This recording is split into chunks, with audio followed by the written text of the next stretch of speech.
नमस्कार, स्वागत है आप दर्शकों का। आप देख रहे हैं न्यूज़ 18 का डिजिटल प्लेटफॉर्म। मैं हूं आपके साथ रजनी चौबे। देश के करोड़ों प्राइवेट सेक्टर कर्मचारियों के लिए एक बहुत ही अच्छी खबर सामने आ रही है। कर्मचारी भविष्य निधि संगठन ईपीएफओ की ओर से संचालित ईपीएस 95 पेंशन योजना के तहत मिलने वाली मासिक पेंशन में बड़ी बढ़ोतरी की चर्चाएं तेज हो गई हैं। लंबे समय से कर्मचारी संगठन और पेंशन भोगी न्यूनतम पेंशन को बढ़ाने की मांग कर रहे थे, जिस पर अब सरकार और विभाग ने सकारात्मक रुख अपना लिया है। बताया जा रहा है कि न्यूनतम मासिक पेंशन की राशि को कई गुना तक बढ़ाया जा सकता है। वर्तमान में पेंशन भोगियों को मिलने वाली 1,000 रुपये की मामूली राशि आज की महंगाई के हिसाब से बहुत कम लगती है, जो कि है भी कायदे से देखा जाता है। इसी को ध्यान में रखते हुए श्रम मंत्रालय और ईपीएफओ के बीच पेंशन के नए फॉर्मूले और वित्तीय बजट पर गंभीर मंथन हुआ है, जिसका सीधा फायदा निजी क्षेत्र में काम करने वाले करोड़ों लोगों को मिलेगा।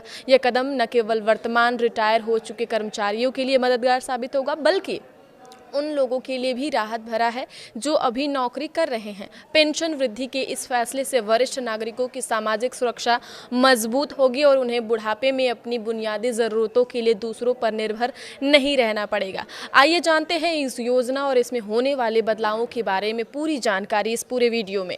ईपीएफओ के तहत आने वाली एम्प्लॉयज़ जो है वो पेंशन स्कीम ईपीएस 1995 में शुरू की गई थी। इसके तहत रिटायरमेंट के बाद कर्मचारियों को एक निश्चित मासिक आय मिलती है। वर्तमान नियमों के अनुसार पेंशन की गणना के लिए वेतन सीमा सैलरी जो लिमिट है वो 15,000 निर्धारित है, जिसे अब बढ़ाकर 25,000 तक करने का प्रस्ताव रखा गया है। अगर ये सीमा बढ़ती है तो पेंशन की राशि में स्वतः ही बड़ी वृद्धि हो जाएगी। इसके अलावा सबसे बड़ी मांग न्यूनतम पेंशन को 1,000 से बढ़ाकर 7,500 रुपये करने की रही है। सरकार ने हालिया बैठकों में इस बात के संकेत दिए हैं कि वह पेंशन भोगियों को राहत देने के लिए पेंशन की राशि में संशोधन करने के लिए तैयार है। इससे पेंशन धारकों को महंगाई भत्ते का लाभ मिलने की भी उम्मीद जागी है, जो अभी तक ईपीएस 95 के तहत नहीं मिलता था।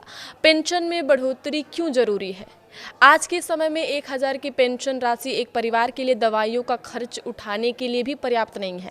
महंगाई इन्फ्लेशन जिस रफ्तार से बढ़ रही है, उसे देखते हुए पेंशनभोगी संगठन पिछले कई सालों से आंदोलन कर रहे थे। विशेषज्ञों का मानना है कि पेंशन गणना, पेंशन कैलकुलेशन के पुराने फॉर्मूले को बदलना अब सही समय आ गया है, बदलना चाहिए। यदि ईपीएफओ मंथली सैलरी लिमिट को 15,000 से बढ़ाकर 25,000 कर दिया जाता है तो नियोक्ता एम्प्लॉयर का जो पेंशन फंड में योगदान भी अब बढ़ जाएगा। इसका मतलब है कि जब कर्मचारी रिटायर होगा तो उसकी संचित राशि और मिलने वाली मंथली पेंशन दोनों में बड़ा उछाल देखने को मिलेगा। सरकार इसके लिए अतिरिक्त बजट आवंटित करने पर विचार कर रही है ताकि पेंशन फंड पर बोझ ना पड़े। आगे की खबरों के लिए आप देखते रहिए न्यूज़ 18 का डिजिटल प्लेटफॉर्म। धन्यवाद।